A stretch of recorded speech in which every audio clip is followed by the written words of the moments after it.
Good morning student. कल मैंने आपको पढ़ाया था प्रश्नावली, प्रश्नों की सूची के बारे में। प्रश्नावली के प्रकार पढ़ाए थे, क्योंकि ये सब जो विधियां मैं आप लोगों को पढ़ा रही हूँ, इस सामाजिक अनुसंधान में तथ्यों को संकलित करने की विधियां हैं। ध्यान रखना, बार बार रिपीट कर रही हूँ। तथ्यों को जो संकलित करते हैं उनके विभिन्न तरीके हैं। किस किस माध्यम से हम फैक्ट्स को इकट्ठा कर सकते हैं। मैंने कल आपको बताया था प्रश्नावली के बारे में। प्रश्नावली प्रश्नों की सूची। आज मैं बता रही अनुसूची। अनुसूची भी प्रश्नों की सूची है। बस अंतर क्या है प्रश्नावली अनुसूची में कि प्रश्नावली को हम डाक द्वारा, ये तुमने जैसे गूगल फॉर्मेट बनाए थे, कुछ बच्चों ने गूगल फॉर्म उनको व्हाट्सएप के माध्यम से भेज दिए थे कि आप हमें इनका आंसर भरकर हमें भेज दीजिएगा। ठीक है। अनुसूची को हम, अनुसूची प्रश्नों की सूची है जिसे एक अनुसंधानकर्ता द्वारा अवलोकन और साक्षात्कार के समय उत्तरदाता से प्रश्नों को आमने सामने की स्थिति में पूछा जाता है और वही भरा जाता है। अंतर समझना, दोनों ही प्रश्नों की सूची है, प्रश्नावली और अनुसूची, जिसे हम सामाजिक अनुसंधान के क्षेत्र में तथ्यों को एकत्रित करने के लिए प्रयोग में लाते हैं। सामाजिक अनुसंधान के क्षेत्र में जब हम तथ्यों को एकत्रित करते हैं, इकट्ठा करते हैं, तो उसके लिए हमें क्या प्रयोग में लानी पड़ती है? कोई भी प्रश्नों की सूची जिससे समय बच सके। तो प्रश्नों की सूची प्रश्नावली भी है, अनुसूची भी है। प्रश्नावली को हम डाक द्वारा, व्हाट्सएप, ईमेल, आज प्रेजेंट टाइम में उसके माध्यम से लोगों के पास बना के भेज सकते हैं और ये कह सकते हैं कि आप इन प्रश्नों के उत्तर भरकर हमें पुनः वापस भेज देना। अनुसूची प्रश्नों की एक ऐसी सूची है जिसे एक रिसर्चर मतलब जो अनुसंधान कर रहा है, अनुसंधानकर्ता स्वयं जाता है, लोगों से प्रश्नों को पूछता है और उसका उत्तर भरता जाता है। तो ये है अनुसूची, जो प्रश्नों की सूची है जिसे एक अनुसंधानकर्ता स्वयं अध्ययन क्षेत्र में जाकर प्रश्नों के उत्तर को भरता जाता है, पूछता जाता है, उनका आंसर भरता जाता है। अब आते हैं अनुसूची के प्रकार। अनुसूची कितने प्रकार की होती है? देखिए, अनुसूची है अवलोकन अनुसूची, मूल्यांकन अनुसूची, साक्षात्कार अनुसूची, संस्था सर्वेक्षण अनुसूची और प्रलेख अनुसूची। इनके बारे में मैं आप लोगों को बताऊंगी। सबसे पहले अवलोकन अनुसूची। अवलोकन अनुसूची को बताने से पहले क्या आप में से मुझे कोई बताएगा कि अवलोकन क्या है? ऑब्जर्वेशन। किसी जैसे कोई रिसर्च करनी है तो उस क्षेत्र में जाके सब चीजें अपनी आंखों से देख के कानों से सुनना। Very good. जो मैंने बताया था ऑब्जर्वेशन, अवलोकन कहते हैं कि जिस अध्ययन क्षेत्र में हमें अध्ययन करना है वहां जाकर अपनी आंखों से घटनाओं को देखें, सुने, तब कोई निष्कर्ष निकाले, उसे अवलोकन कहते हैं। अवलोकन अनुसूची ऐसी अनुसूची को कहा जाता है जिसे अनुसंधानकर्ता अध्ययन क्षेत्र में जाता है, देखता है, लोगों से बातचीत करता है और अपने प्रश्नों के उत्तर वहीं पर पूछकर भरता जाता है। फॉर एग्जाम्पल, जैसे मैंने बताया था कृषकों की आत्महत्या, एक टॉपिक बताया था कि इस पे हम रिसर्च कर सकते हैं। तो ऐसे में उस क्षेत्र में जाना चाहिए, उस गांव में जहां आत्महत्या का प्रतिशत ज्यादा है। फिर लोगों से पूछताछ करना कि आपको क्या परेशानी आ रही है, किन किन क्षेत्रों में आ रही है। जब हम प्रश्नों को पूछते हैं, उनका उत्तर जब साथ साथ भरते जाते हैं, तो ऐसे में क्या होता है? ऐसा देखो, मैंने बताया था अनुसूची प्रश्नावली क्यों प्रयोग में लाई जाती है, क्योंकि हम अध्ययन क्षेत्र में अध्ययन करने जा रहे हैं। बाई चांस हम अनुसूची बनाकर लेकर ही नहीं गए तो हम ये सोचेंगे हमें क्या पूछना था, किन किन बातों को जानना था, या घर आने के बाद हमें लगेगा महत्वपूर्ण क्वेश्चन तो हम पूछना ही भूल गए। इन सब चीजों से बचने के लिए अनुसूची और प्रश्नावली बनाई जाती है। तो अवलोकन अनुसूची, अनुसूची का वह प्रकार है जिसे एक अनुसंधानकर्ता अध्ययन क्षेत्र में जाता है, प्रश्नों को पूछता है और भरता जाता है, वो है अवलोकन अनुसूची। मूल्यांकन अनुसूची, जब हमें किसी का मूल्यांकन करना होता है, जैसे खास तौर पे अगर मैं बात करूं, जब हमारे कोई हम काम करते हैं, फॉर एग्जाम्पल तुमने 4th सेम में जब फील्ड रिपोर्ट करते हो तो तुम्हारे मूल्यांकन के लिए तुम्हें बुलाया जाता है। तुमने कैसे कैसे अध्ययन किया, कहाँ गए थे, अध्ययन क्षेत्र क्या था, ठीक है, तुमने क्या पाया, कोई कठिनाई आई तुम्हें वहां कार्य करने में, तुम कहोगे हाँ मैडम कठिनाई आई थी, दुर्गम क्षेत्र था, पहाड़ी एरिया था, बारिश हो गई तो 2-3 दिन तो रास्ते ही बंद रहे। तो कहने का मतलब जब मूल्यांकन किया जाता है, मूल्यांकन अनुसूची जब व्यक्ति का, हम जहां अध्ययन कर रहे हैं, फॉर एग्जाम्पल हमें किसी व्यक्ति का मूल्यांकन करना है भ्रष्टाचार को लेके, तो हमने 20 अधिकारियों को चुना और हमने कहा कि हम इनका रिसर्च करेंगे कि भ्रष्टाचार, तो हम उनसे उनका मूल्यांकन करें उनकी बातों से कि आपकी कितनी सैलरी है, आपके कितना घर है या गाड़ी कितनी है। कई बार कुछ चीजों का पता हमें वैसे ही पता चल जाता है, अच्छा 5 गाड़ियां हैं, अच्छा ठीक है, सैलरी कितनी है 40,000 रुपए महीना, अच्छा 40,000 रुपए महीना, घर 3 घर है आपके पास, एक आपकी पत्नी के नाम, एक आपके नाम, तो कहीं ना कहीं हम अपने आप में ऑब्जर्व कर लेते हैं कुछ ना कुछ गड़बड़ है। तो मूल्यांकन अनुसूची का एक ऐसा प्रकार है जिसमें अवलोकन करता है या जिसमें सामने उत्तरदाता का मूल्यांकन किया जाता है, तो उसे कहते हैं मूल्यांकन अनुसूची। एक है साक्षात्कार अनुसूची, जब हम बड़ी बड़ी प्रतियोगी परीक्षाएं, कहीं नौकरी के लिए, किसी आयोग में, लोक सेवा आयोग में, संघ लोक सेवा आयोग में, कहीं भी जब जाते हैं साक्षात्कार देने किसी पोस्ट से, पद से संबंधित, तो वहां क्या होता है, कहीं ना कहीं पहले से अनुसूची बनाई दी जाती है, प्रश्नों की सूची, समय से बचने के लिए या इधर उधर भटकने, क्योंकि जो पद होता है, पद से संबंधित हमारे से प्रश्नों को पूछा जाता है। तुमसे अपना एक एक्सपीरियंस शेयर करूंगी मैं यहाँ। जब मैं पीसीएस में इंटरव्यू देने गई थी तो मुझसे क्वेश्चन, प्रशासनिक क्वेश्चन पूछे गए, क्योंकि जिस पद के हम पद पर कार्य करने जा रहे हैं, हमें जाने से पहले ही हमारे विचारों को जाना जाता है कि हम क्यों, देखिए जब मैं इंटरव्यू देने गई, पूरा इंटरव्यू बोर्ड था 5 लोगों का, कई बार तुमसे मैं डिस्कस भी करती रहती हूँ।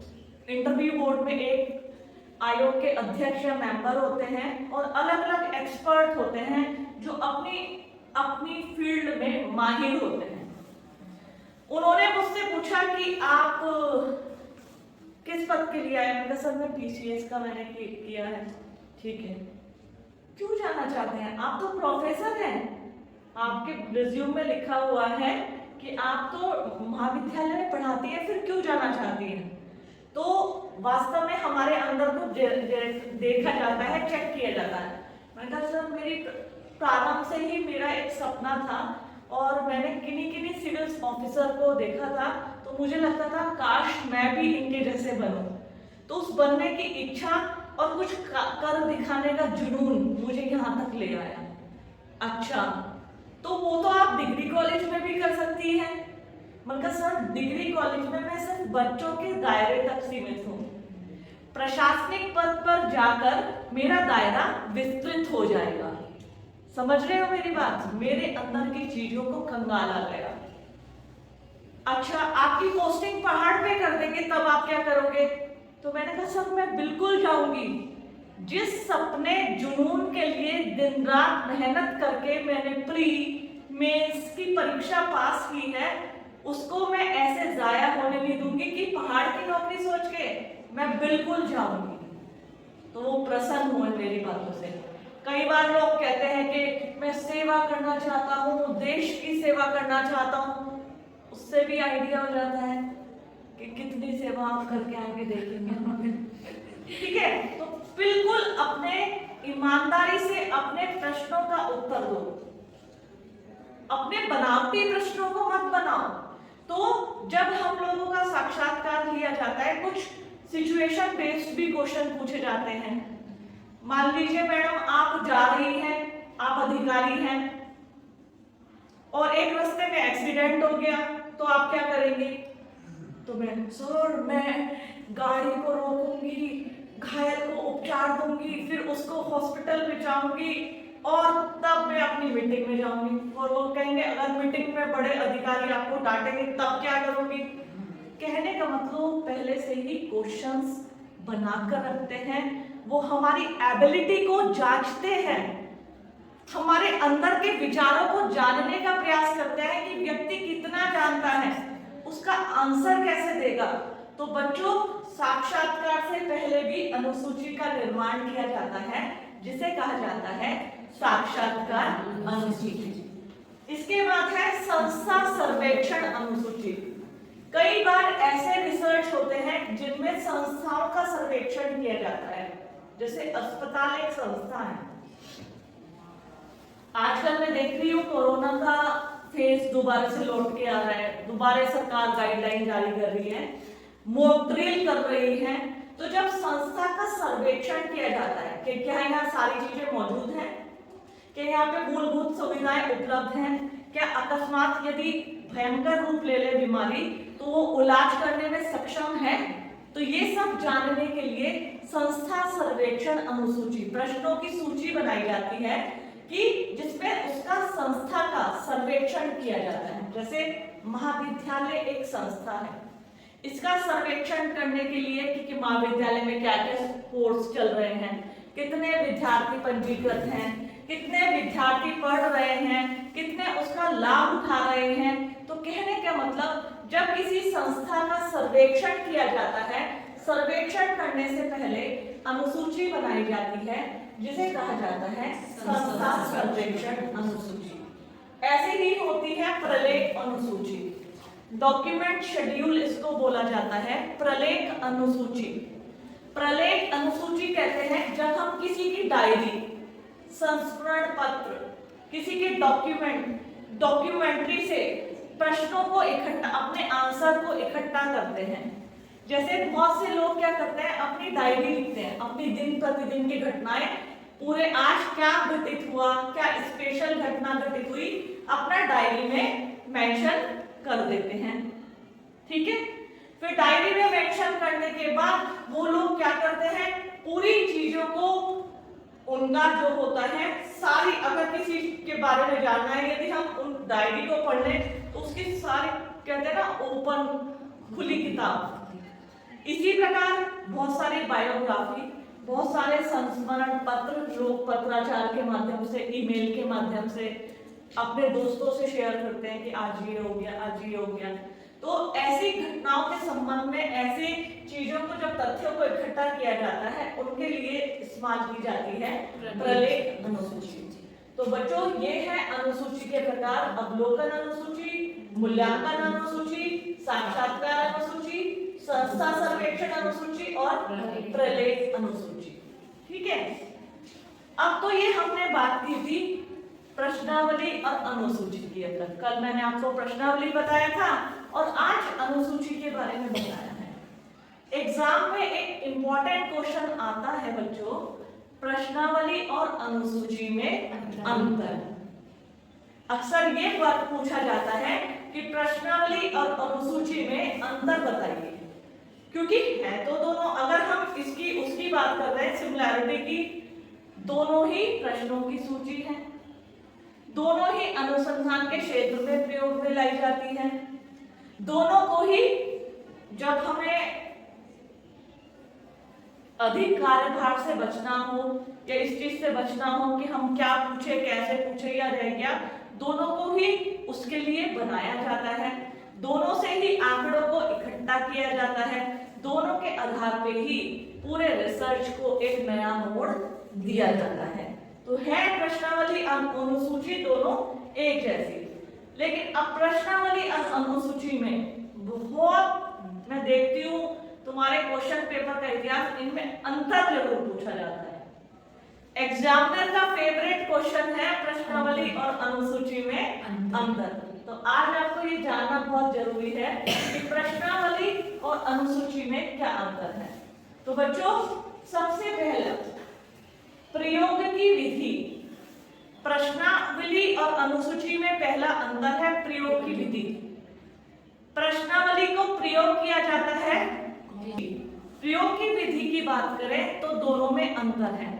मैंने आपको बताया था प्रश्नावली को डाक द्वारा प्रेषित प्रश्नावली भी कहा जाता है, लेकिन आज हम जिस मॉडर्न जमाने में जी रहे हैं, इस मॉडर्न जमाने में व्हाट्सएप, ईमेल, इसके माध्यम से, और साथ ही साथ एक नया प्रचलन चल पड़ा है गूगल फॉर्म, गूगल फॉर्म का। गूगल फॉर्म के माध्यम से हम क्या करते हैं, गूगल फॉर्म बनाते हैं। चलो, गूगल फॉर्म बनाते हैं। गूगल फॉर्म को बनाने के बाद उसका लिंक शेयर कर देते हैं, या तो ईमेल से या फिर व्हाट्सएप के माध्यम से। तो ईमेल, व्हाट्सएप के माध्यम से ऑटोमेटिकली उनके जवाब हमारे पास सेव होते चले जाते हैं। अनुसूची को जो हम प्रयोग करते हैं, स्वयं अध्ययन क्षेत्र में जाकर लोगों से प्रश्नों को पूछते हैं और हम ही आंसर को भरते हैं। सबसे इंपॉर्टेंट अंतर प्रयोग की विधि। प्रश्नावली को डाक द्वारा, व्हाट्सएप द्वारा, ईमेल द्वारा भेजते हैं, लेकिन अनुसूची को हम स्वयं पूछते हैं प्रश्नों को और स्वयं ही उसका उत्तर भरते हैं। सबसे इंपॉर्टेंट सूचनादाता से संपर्क। दूसरा इसमें अंतर है सूचनादाता से संपर्क। प्रश्नावली में हमारा सूचनादाता से संपर्क नहीं हो पाता फेस टू फेस, क्योंकि हम तो उसको ईमेल द्वारा भेज देते हैं, डाक द्वारा भेज देते हैं, हमें नहीं पता उत्तरदाता का नाम हमने ढूंढ लिया। जैसे फॉर एग्जांपल मैं तुमसे बताऊं कि हुमा नाम की एक लड़की पीएचडी कर रही है। अक्सर वो मुझे ईमेल आईडी पर मेल करती है कि मैडम मैं रिसर्च कर रही हूँ, आप ये भरकर मुझे वापस भेज दें। जबकि ना तो मैं हुमा से परिचित हूँ, लेकिन वो एक रिसर्च स्कॉलर है और वर्किंग वुमेन्स पे वो रिसर्च कर रही है। चूंकि मैं एक वर्किंग वुमेन हूँ, तो उसने मेरा कहीं से पता लगाया होगा या तो संस्था से सूची ली होगी, तो उसने मुझे बनाकर गूगल फॉर्मेट भेज दिया। तो ये अध्ययन का तरीका होता है। तो प्रश्नावली में सूचनादाता से संपर्क नहीं होता। अनुसूची में सूचनादाता से आमने सामने का संपर्क होता है, क्योंकि इसे हम स्वयं जाते हैं अध्ययन क्षेत्र में, स्वयं प्रश्नों को पूछते हैं, इकट्ठा करते हैं और भरते हैं। इसी प्रकार अध्ययन क्षेत्र, प्रश्नावली का अध्ययन क्षेत्र है जो विस्तृत हो सकता है। विस्तृत कैसे?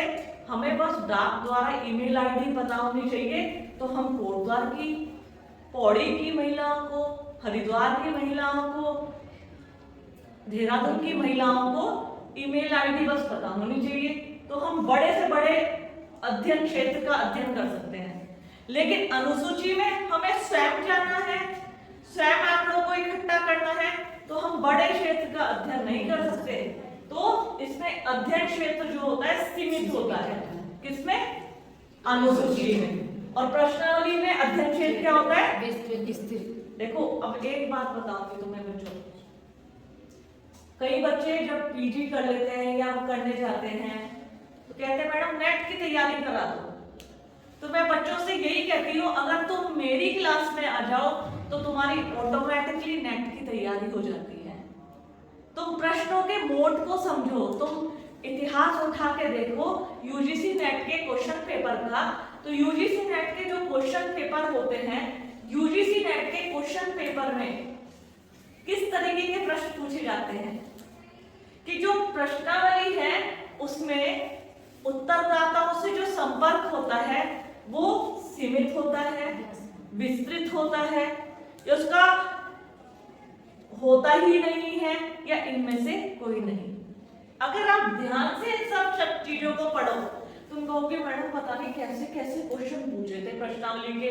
प्रश्नावली तो हमने पढ़ी है, पर ये क्या दायरा, यदि आप क्लासरूम में बहुत ध्यान और बारीकी से इस्तेमाल करें तो बच्चों यही सब क्वेश्चन तुम्हें पजल करने के लिए, तुम्हारे कॉन्सेप्ट, यदि तुम्हें प्रश्नावली और अनुसूची के प्रति तुम्हारे कॉन्सेप्ट क्लियर है तो मैं नहीं मान सकती तुम एक भी क्वेश्चन का गलत आंसर दे दो। तुम सारे क्वेश्चन का सही आंसर दे सकते हो, इसको अपना प्लस पॉइंट बना सकते हो। कल मैं तुमसे बात बता रही थी कि बच्चे बाहर रिसर्च करने जा रहे हैं। रिसर्च जब पीएचडी करते हैं तो अब सरकार ने 6 महीने का प्री पीएचडी कोर्स अनिवार्य कर दिया कि, और उस प्री पीएचडी कोर्स में क्या है, पूरा रिसर्च पढ़ाया जाता है। लेकिन जो मुझे सुनने में आया है, बड़ा स्तब्ध रह गई थी मैं कि क्या ऐसा भी होता है। प्री पीएचडी कोर्स में बच्चों को रिसर्च समझ में नहीं आ रहा है। तो बच्चों तुम एमए की क्लासरूम को कैश करो, इस क्लासरूम को। जो ये मैं चीजें बता रही हूँ तुम्हें आगे जाकर पीएचडी करनी है, तुम्हें रिसर्च करना है, अपने आप को निखारो, इनको मेमोराइज करो। यही सब कंपटीशन में आएंगे, यही रिसर्च में पूछे जाएंगे, इन्हें ही तुम्हें पीएचडी में इस्तेमाल करना है। कल को तुमसे पूछा जाए तुमने हाइपोथेसिस बनाई अपने रिसर्च की, तुम कहोगे हाइपोथेसिस ये क्या होता है। अगर तुमने क्लासरूम में ध्यान से नहीं पढ़ा तो तुम इसका आंसर बिल्कुल नहीं दे सकते। लेकिन यदि तुमने मुझे सुना होगा कि पहले रिसर्च करने से पहले तुम्हें हाइपोथेसिस बनानी पड़ती है या प्रश्नावली या अनुसूची का निर्माण करना पड़ता है, तभी हम कोई रिसर्च कर सकते हैं। तो इन कॉमन सी चीजों को ध्यान रखो। तो प्रश्नावली का अध्ययन क्षेत्र विस्तृत होता है और अनुसूची का सीमित। सूचना की प्राप्ति, इसी प्रकार प्रश्नावली से हमें जो सूचना की प्राप्ति होती है वैसे तो विस्तृत क्षेत्र की हो जाती है, लेकिन हमें व्याख्यात्मक प्रश्नों के उत्तर प्राप्त नहीं होते। प्रश्नावली में तो हम ज्यादा से ज्यादा हाँ या नहीं, सहमत और असहमत, इस तरह के प्रश्नों के आंसर तो ले सकते हैं।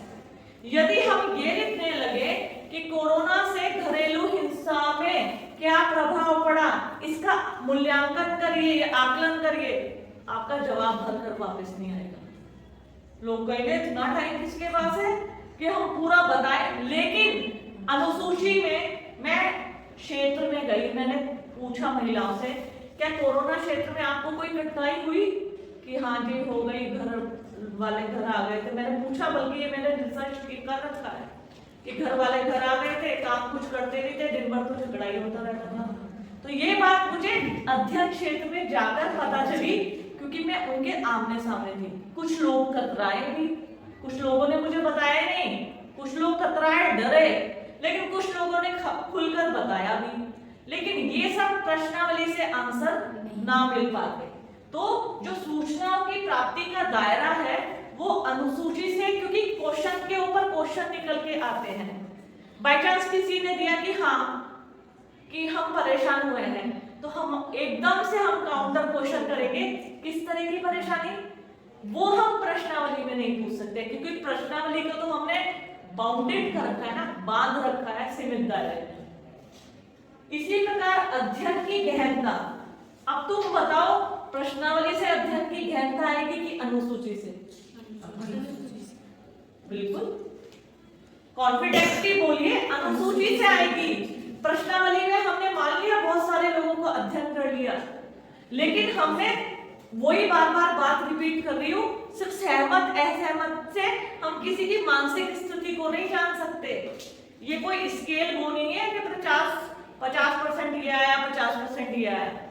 लोगों को थोड़ा बहुत लगा कि हाँ ऐसा होता है, अरे नहीं नहीं ऐसा नहीं होता है, तो जवाब तो एक ही देना है ना, सहमत या असहमत। तो अध्ययन की जो गहनता आती है वो अनुसूची से आती है, शेड्यूल से आती है। उसमें हम काउंटर पे काउंटर क्वेश्चन पूछ सकते हैं। जैसे मैंने तुम्हें अभी अभी बताया, जब मेरे सिविल सर्विसेज का इंटरव्यू हुआ था, उस इंटरव्यू में मुझसे पूछा गया कि आप पहाड़ पे नौकरी करेंगी?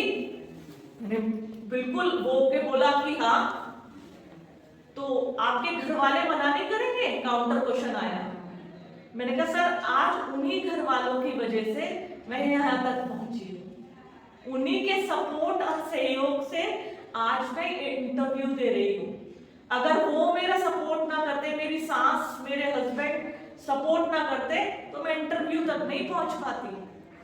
उन्होंने सब कुछ साथ दिया, सहयोग दिया, तो आगे भी जब उन्होंने इस उम्मीद से मेरा सहयोग दिया है तो निश्चित तौर पे सर वो मेरा आगे भी सहयोग देंगे। कहने का मतलब क्वेश्चन से काउंटर क्वेश्चन बोलते हैं, क्वेश्चन के ऊपर क्वेश्चन तभी निकल के आते हैं आमने सामने की स्थिति में। तो गहन अध्ययन की गहनता अनुसूची से हो पाती है। प्रश्न का उत्तर, प्रश्नों के उत्तर भी मिलते दोनों से हैं, लेकिन अनुसूची से हमें ज्यादा उम्मीदें रहती हैं प्रश्नों के उत्तर प्राप्त में। शिक्षा का आधार, एक इंपॉर्टेंट फैक्ट, प्रश्नावली अनुसूची में ये यूजीसी नेट का क्वेश्चन, इंपॉर्टेंट क्वेश्चन है। शिक्षित व्यक्तियों के लिए प्रश्नावली का प्रयोग किया जाता है। प्रश्नावली वो ही उत्तर दे पाते हैं व्यक्ति जो शिक्षित होते हैं, लिटरेट होते हैं। कई बार हम ऐसे व्यक्तियों से संपर्क करने जाते हैं जिन्हें क ख ग ही नहीं आता, तो उसका उत्तर क्या देंगे? अनुसूची में हम अशिक्षित व्यक्तियों से भी, शिक्षित से भी कर सकते हैं अनुसूची में, और अशिक्षित व्यक्तियों से भी आंकड़े एकत्रित कर सकते हैं, क्योंकि उसमें हम प्रश्नों को पूछते हैं और मैं स्वयं भरती हूं।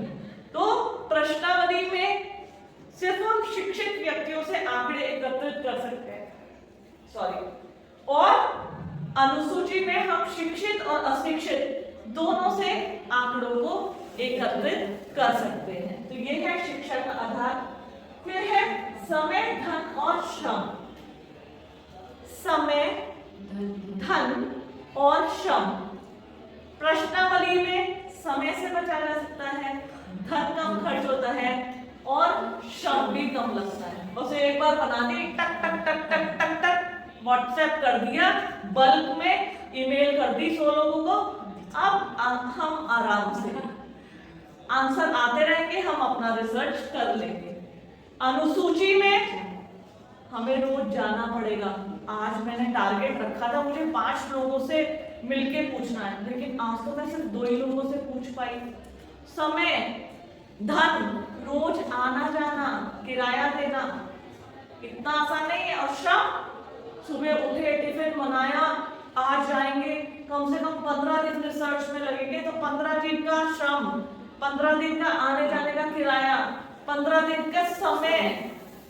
तो अनुसूची और प्रश्नावली में यहाँ बहुत बड़ा अंतर हो जाता है कि अनुसूची में समय, धन और श्रम तीनों की बहुत अधिक महत्ता होती है, जबकि प्रश्नावली में ऐसा कुछ नहीं होता, क्योंकि हमें ईमेल, व्हाट्सएप और डाक द्वारा प्रश्नावली को भेजना है। तो थोड़ा बहुत पैसा, आजकल तो पहले डाक में पोस्टल स्टैंप आते थे, व्हाट्सएप में वो भी नहीं। उसी डाटा में हम ईमेल भी चला सकते हैं और व्हाट्सएप भी चला सकते हैं। पक्षपात, ये वाला तुम बताओगे मुझे, पक्षपात किसमें होने की संभावना है?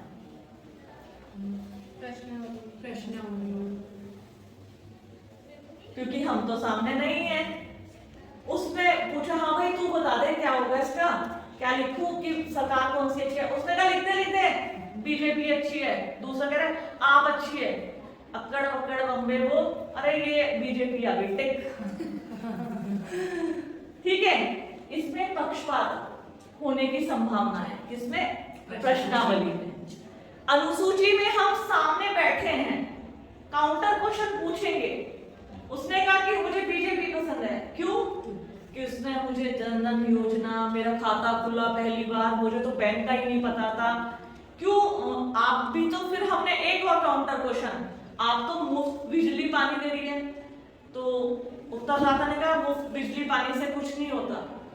वो समझा कि हमें सरकार की नीतियां पसंद है। कहने का मतलब यहाँ पक्षपात की संभावना कम होती है, क्योंकि हम काउंटर क्वेश्चन के माध्यम से उनके अंदरूनी विचारधारा को अच्छी तरीके से जान सकते हैं। जबकि प्रश्नावली में ऐसा नहीं होता।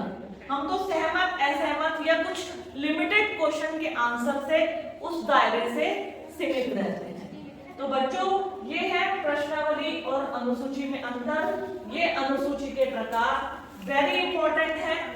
भविष्य में जो आप 4th सेम में डेजर्टेशन फील्ड रिपोर्ट करेंगे तो सबसे पहले मैं तुमसे कहूंगी बच्चों, हाइपोथेसिस बनाओ, या तो प्रश्नावली बनाओ या अनुसूची बनाओ।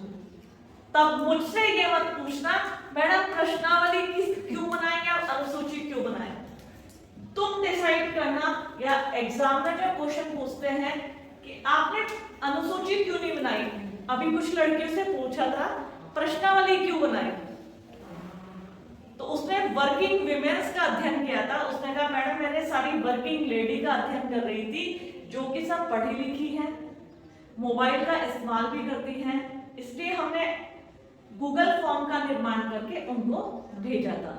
तो बच्चों, तुमसे यही उम्मीद रखती हूँ इन चैप्टर को मेमोराइज कर लेना, क्योंकि आगे आने वाले रिसर्च में तुम्हारे बहुत काम आए।